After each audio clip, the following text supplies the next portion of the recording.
museum for the 21st century. A modern museum was a priority. It was no secret. We talked about it in 2 throne speeches. It was contained in mandate letters for ministers.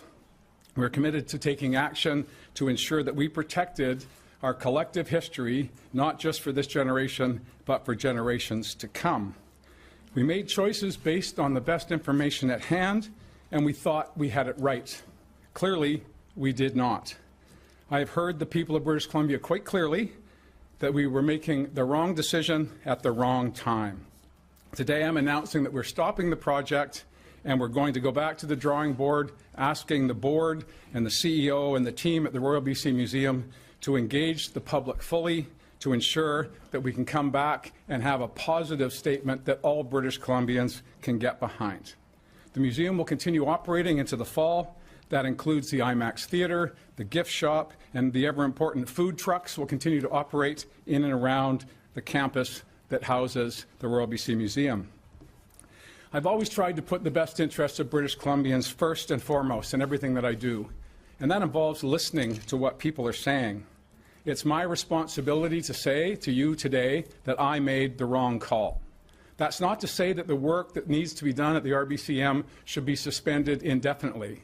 What it means is that I made a call at a time when British Columbians were talking and thinking about other concerns. Primary care for their families, education, the cost of living, a range of other issues as we came out of a global pandemic. But I want to be clear to British Columbians that it's not an either-or proposition. I felt at the time we made the decision that we could continue to address the concerns of British Columbians and also protect and preserve our most important cultural items that go back a great deal of time. My first engagement on the Royal BC Museum as an elected representative happened in the first year I was elected to this legislature. And a few years after that, a major initiative was proposed to redevelop the RBCM, and the former government declined to proceed with that, and that's fair comment. But every year after that, the board of the museum came forward to the government and said, we have seismic challenges, we have asbestos challenges, we have an exhibition capacity that is inconsistent with the size of our collection. Over 7 million items are held at the Royal BC Museum, most of them in boxes, most of them having not seen the light of day for generations. We saw an opportunity to highlight our collective history. We saw an opportunity to continue the work on repatriation of Indigenous artifacts. We saw the opportunity to create a modern, state-of-the-art facility for the future and generations to come. But most importantly, of course, we have to make sure that we're in tune with the public and the sentiments of the people of British Columbia. And for that, I take full responsibility. 2 of my ministers have worked very hard on this file over the past 5 years, and I want to put to rest any notion that this was a back-of-the-envelope undertaking. It was a 5-year process involving countless engagements with people, not sufficient to give the public a sense of why this is important, but we did our level best to ensure that we were consulting with people. We talked about it in our throne speeches, as I said before, and we were engaging with people in the tourism sector here in Victoria about what the consequences might be to suspending activity at the museum for a period of time. The good news is that we're well underway on the collections and research building in Colwood, which will house the vast majority of those items that are currently in storage, as well as the most important items we have, which are archival materials, which are not just nice to have. It's important to our foundations of our governance and of our structures that people can access documents held by our archives for legal and historical purposes. That's critical to land claims. That's critical to ensuring that justice can be prevailed in every part of the province. Those items are held in our Royal BC Museum. It's also important to note that the largest single collection of Emily Carr paintings and works are held in the museum, and they're currently below sea level. That's an unacceptable position, I think, for all British Columbians, and we're taking steps by having the collections and research building completed as quickly as possible, estimated to be by 2025, so that we can move these precious items and protect them from the possibility of seismic activity or any other calamity that could befall us here in the capital city. As I said, I had 2 ministers working on this, Lisa Bair initially in the first term of our government, and Melanie Mark over the past 2 years, and both of them worked very hard to ensure that we were getting the message out to people about the importance of protecting these items. I want to thank them for their hard work, but I want to assure British Columbians that any failings in this initiative do not fall to them, they fall to me and to me alone. I want to thank you for having the time and patience. It's been 40 days since the announcement. I know we have some elder scribes in the room. I cast my vision over to the one who I know I'm talking about, who will undoubtedly remind his readers in the days ahead that at no time has sober second thought happened so quickly. Perhaps it's a result of social media. Perhaps it's a result of any number of other initiatives. I would like to think it's a result of a government that listens to what people want and does our best to ensure that we can deliver on that. I'm proud of the work we've done over the past 5 years. I'm proud of the work we have ahead of us. But I cannot allow something that should be supported by all British Columbians to become a political football.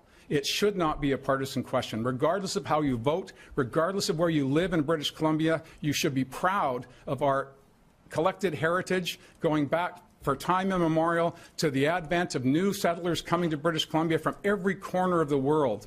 Their archival materials, their artifacts, their stories are housed in our museum. They're not liberal, they're not conservative, they're not NDP, they're not Green. They're British Columbias. And I'm very proud of that, and I want to make sure that all British Columbians can be proud of that too. And with that, I'm happy to take any questions that you may have. Thank you, Premier. As a reminder to those in the room and on the phone, you are limited to one question and follow-up. For those on the phone, please press *1 to enter the queue. We will start with questions in the room. Please raise your hand so I can, got a couple of you already. Okay, first question today, Rob Shaw, Check News. So, Premier, could you outline for us what this practically means? Is it a pause for a certain number of years? It's just the main museum building and not the archives building? The museum stays open until the fall, and then does it close anyway? No. And what is the timeline here, and what are the potential outcomes of the timeline that you're thinking? Well, maybe I misspoke, Rob. The museum will remain open in the fall indefinitely going forward. It's up to the board and the executive at the Royal BC Museum, and I remind those who may not be aware of the governance structure at the RBCM Museum. It's populated, the board is populated by development, members of the development community, members from the tourism community, archival experts, other prominent citizens. It's not a partisan board. It is populated by people from every walk of life, and they have been making the decisions to get to this point with guidance and direction from our Treasury Board on what's possible in terms of financing and so on. What we're announcing today is that the plan that we tabled 40 days ago has stopped, and that the museum, through its leadership, is going to undertake consultation and engagement with British Columbians, not just in the capital region, but indeed across the province. I know the CEO is very excited about that. She's new to the position. Her strength is engagement. She's already done extraordinary work in the short time that she's been here, and engaging with staff and engaging with volunteers, who are, of course, the foundation of our cultural sector when it comes to ensuring that people get access to, whether it be music, literature, or our historical collections. So I'm confident that the engagement will be exhaustive, and it is open-ended. It's at the call of the museum board and the CEO as to how they undertake that, where they go, what they talk about, and how long it takes. What I can say is that we are continuing. We're well advanced on the collections and research building. It is under construction, and we're confident that it will be built on time and will be able to house the vast majority of those items that we were so very concerned about and continue to be concerned about going forward. Do you have a follow-up, Rob? Sure. I appreciate your taking responsibility as Premier. How did this get through the executives and the ministry that sat us down for 2 hours talking to us about it, the museum leadership, Treasury Board, your cabinet, your minister, saying that, kind of describing criticism of this initially as somehow anti-protection of our historical artifacts? How did this get so far? And when did you realize that you needed to pull back, and how did you wrap your head around changing your position there?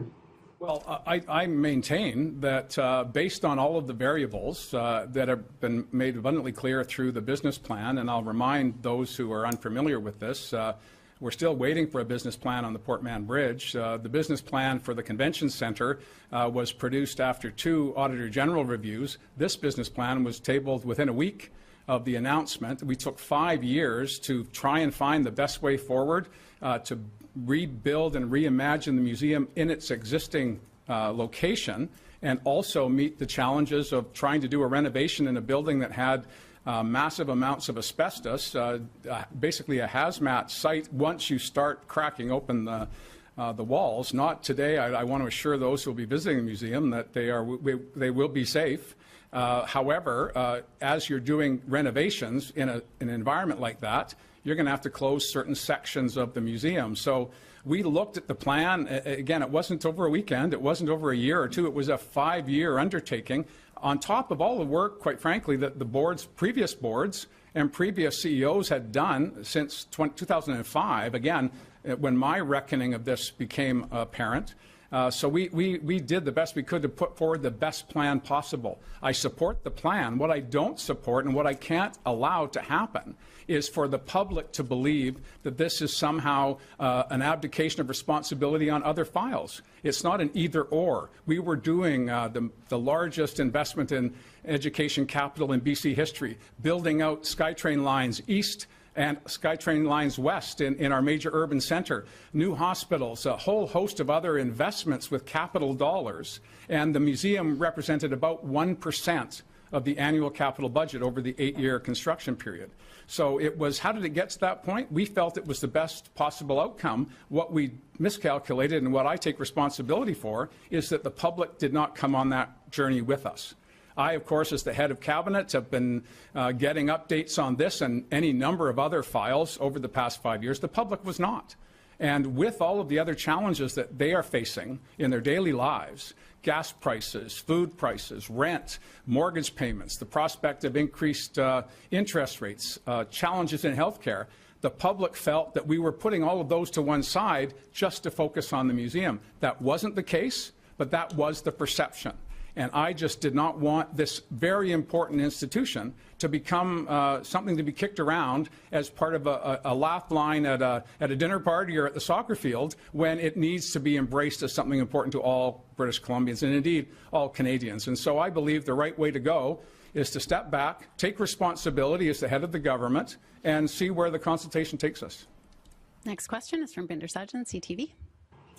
So, Premier, just to be clear about this, so this current plan that was put forward has been scrapped. Is that the case? And also, how do you respond to critics who say this decision, despite, you know, you're saying the public had a different perception of what was actually going on, shows that your government was out of touch with British Columbians' concerns?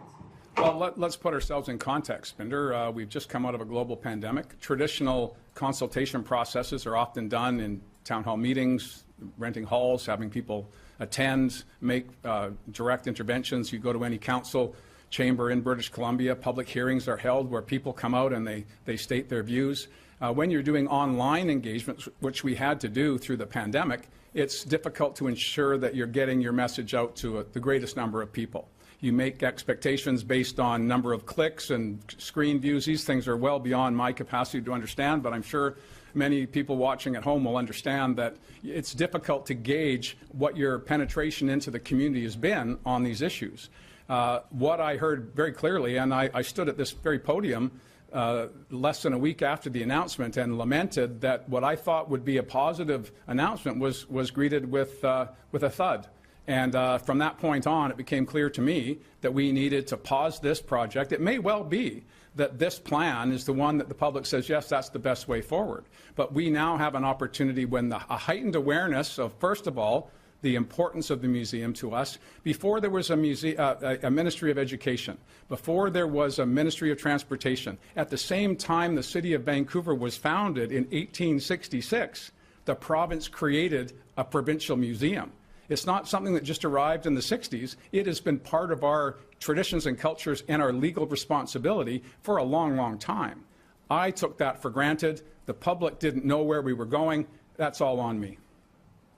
Follow-up, Binder? Yeah, just wondering if you've had any discussions with Indigenous leaders. I know there were some who were saying that this was the wrong project because they wanted to see their cultural items returned, and just wondering, you know, how those discussions have been going.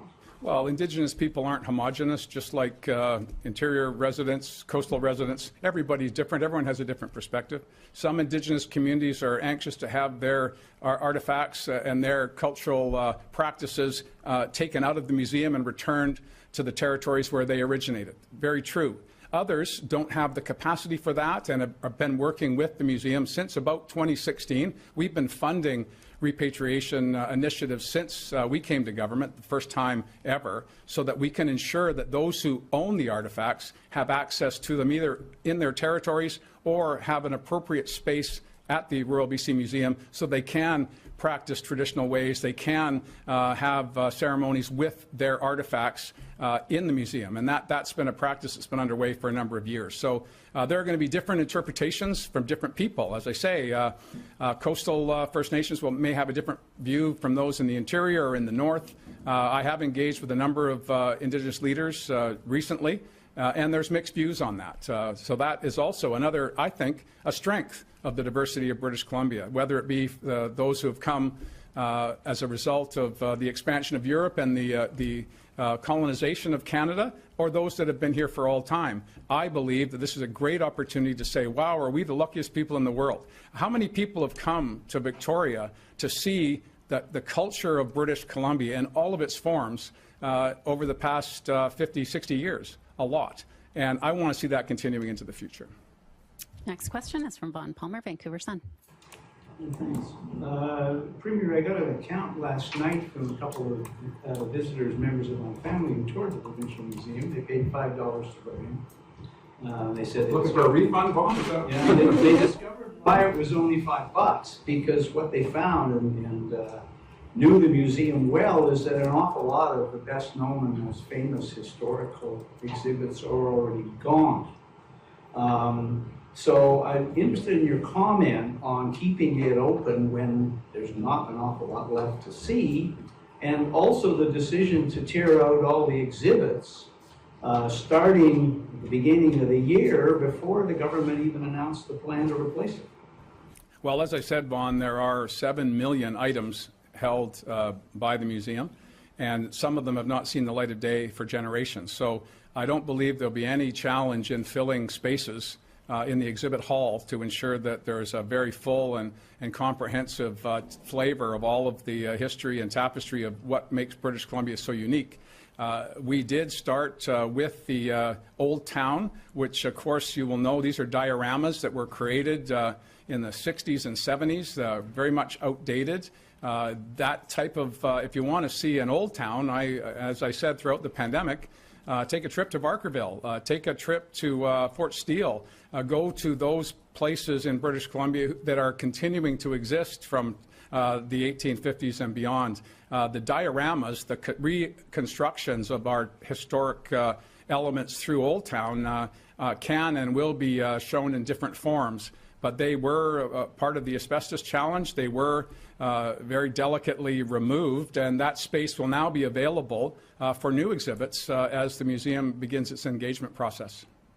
Vaughn, do you have a follow-up? Yes, please. The Research and Collections building, I believe the bids closed this spring on that job. Did they come in on target? Are you still confident that can be built for the increased estimate of cost, $224 million, that's in this year's budget?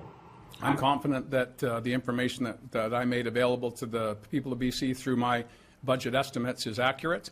We've expanded the scope of the facility. That's good news.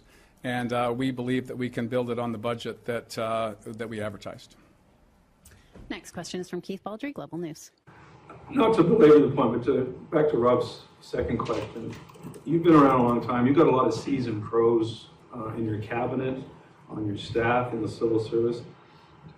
So puzzled why no one's political antenna or spidey sense didn't start tingling here at any time through this process, or did it? And did some people express concerns about this?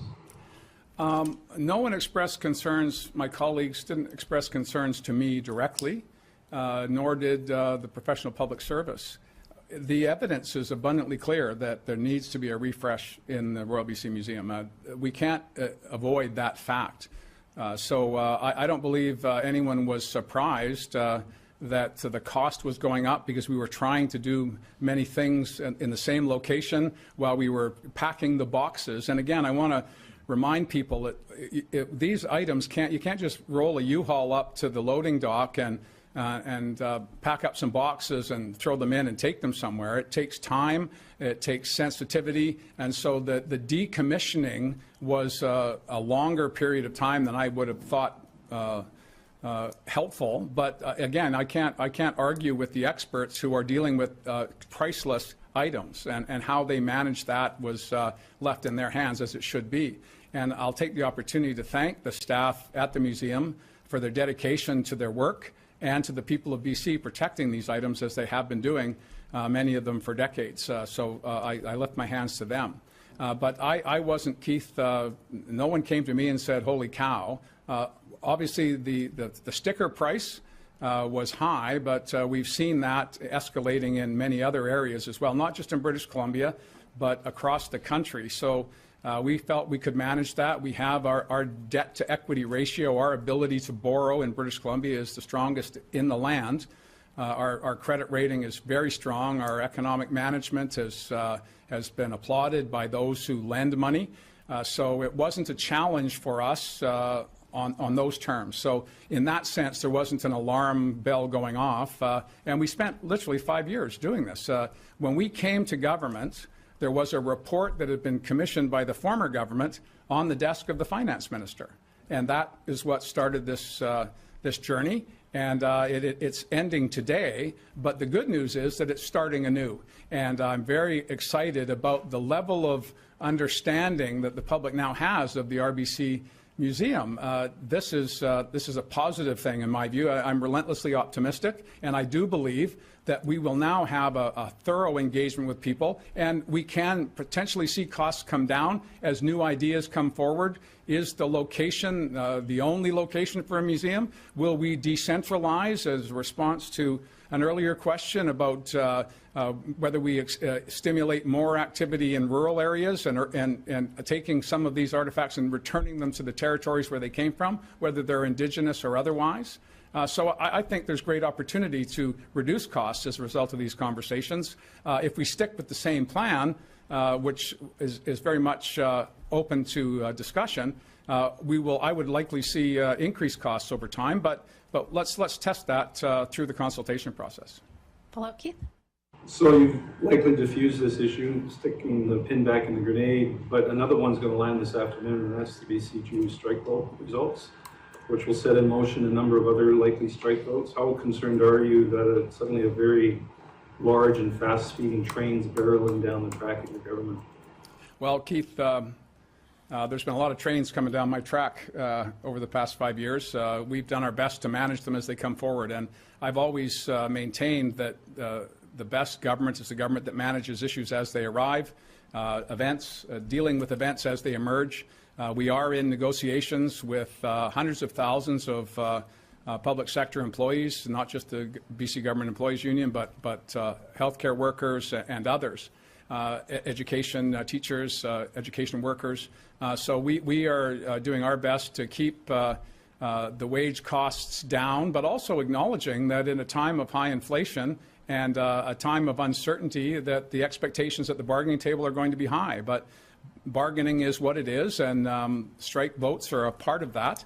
I'm confident that we will continue to hammer these items out at the bargaining table in the interest of the public of BC. Next question is from Dirk Meisner, Canadian Press. Hi, Premier. During this museum, the replacement issue, there was talk that the building had seismic issues. And now I'm wondering, now that the building's we're going to continue with the museum, what do you tell teachers and people who want to bring their students into the building? Well, I will say that the Fannin building, which is the tower where the collections are held, where most of the curatorial staff do their work, is the biggest challenge when it comes to seismic activity because of its size and the location it's on. The exhibit space is also seismically challenged, but it's no more today than it was yesterday.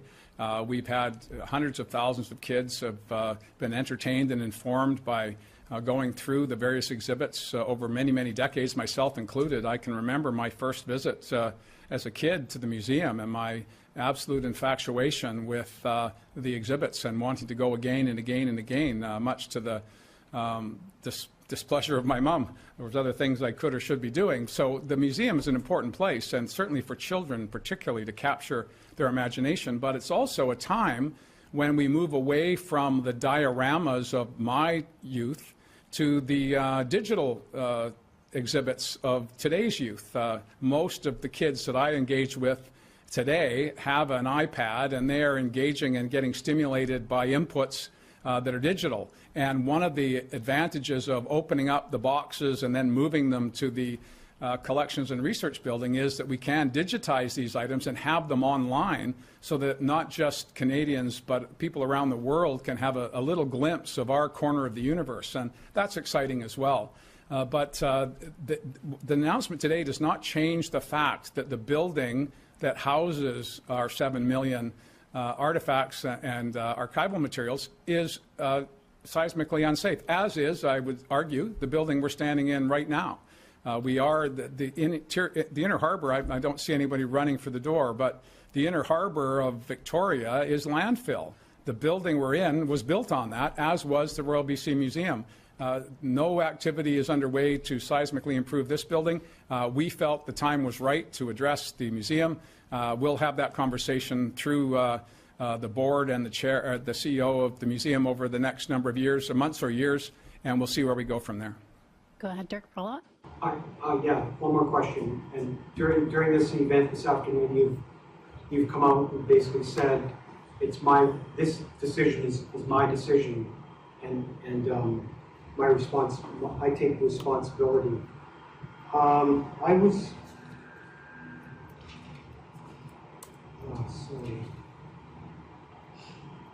I'll say yes to that. Yeah, no. Yeah, go ahead. I can't, I've forgotten the question. Yeah, well, it is my responsibility, Dirk. I'm the head of the government. I'm a Victoria-based MLA. I've just told those that are paying attention through this conference that at a very early age, I became aware of the museum, and I'm very passionate about it. But I'm also passionate about sports. I'm passionate about the forest industry. I'm passionate about old growth forests. I'm passionate about making sure that our education system is the best it can possibly be. There's a lot of things that people can be passionate about and do at the same time. And my biggest regret is that the public had a perception that we were ignoring all of these other issues to just focus on the museum, and that just was not the case. And that's on me for not being clear when we made the announcement that we were also addressing as best we could the challenges that they're facing every day in their lives. And that's what people expect from their government. Sober second thought. It's been 40 days. That's long enough for rains in an arc, and it's long enough for this project to be clear to me was becoming a political item rather than an item of pride for all British Columbians. And that's where I want to get back to, and I know that's where British Columbians want to get to as well. Shannon Waters, BC Today.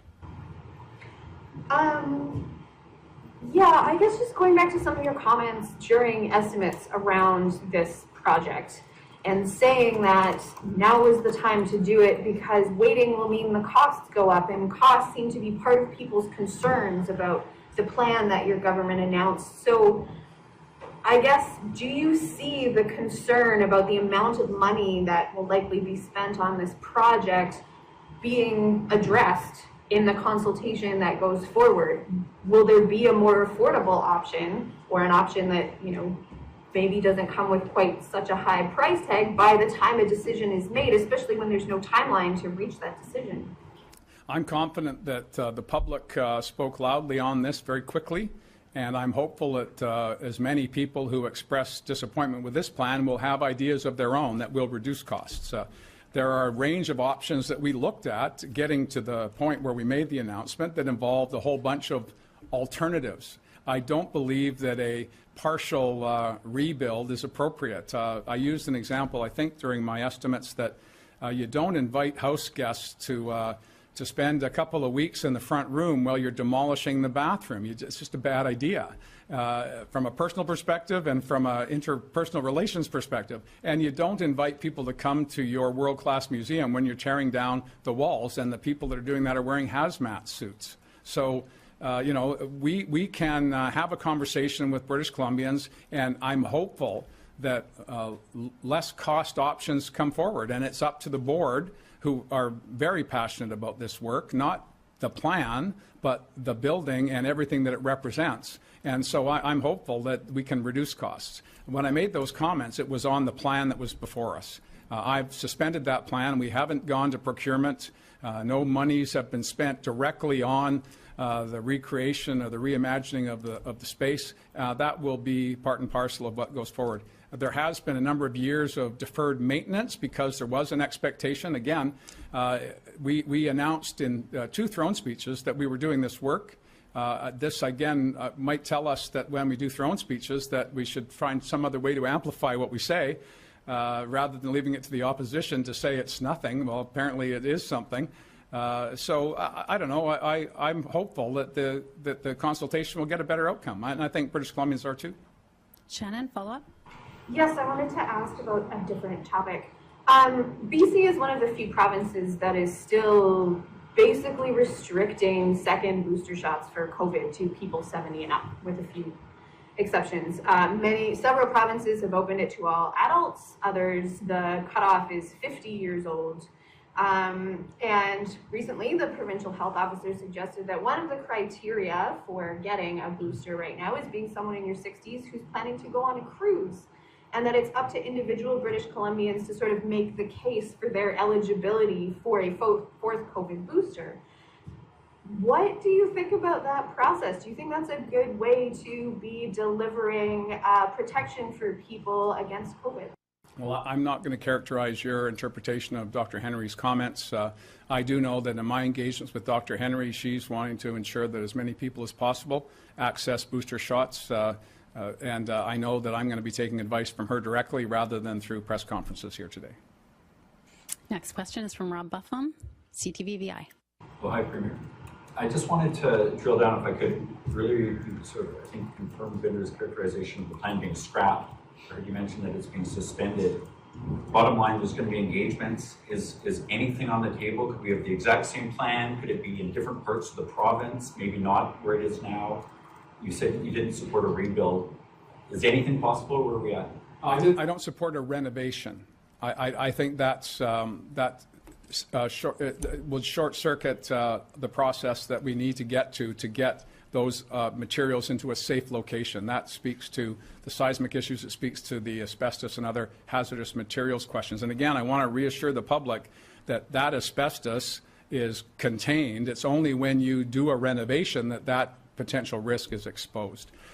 Everything's on the table. Everything's on the table. This plan is stopped. It may well be the result of the consultation that it emerges as it did in our processes as the best way forward. But I'm hopeful that the citizens of Victoria will look at opportunities for redevelopment within the Inner Harbour, what that could mean for housing, what that could mean for other economic activity, opportunities, as you articulated, to move materials out to rural locations, back to Indigenous communities, which is part and parcel of our repatriation projects anyway. So, no, everything's on the table. We're not wed to this plan. It may well emerge as the best plan, but that's not where we're going right now. Alicia Dubois, the new CEO, is very excited about getting going on this. She has the full support of her board, and she has my full support as well. Follow up? I'm just wondering when the moment was when you decided to stop this in its tracks. We know recently there's been numbers about inflation going up in BC, for example. I've been aware since the start of this of the price of gas and inflation generally. When did you make the decision to stop, and what was kind of the tipping point? Well, formally we made the decision at Cabinet on Monday, but I've been obviously thinking about this from 6 days after the announcement when I stood here and lamented the response that the public was giving to what I thought was a pretty positive initiative. And that speaks to, again, to me. I missed this, and it wasn't that I was not aware of the other issues, the many issues that British Columbians are struggling with. We're working on those every day.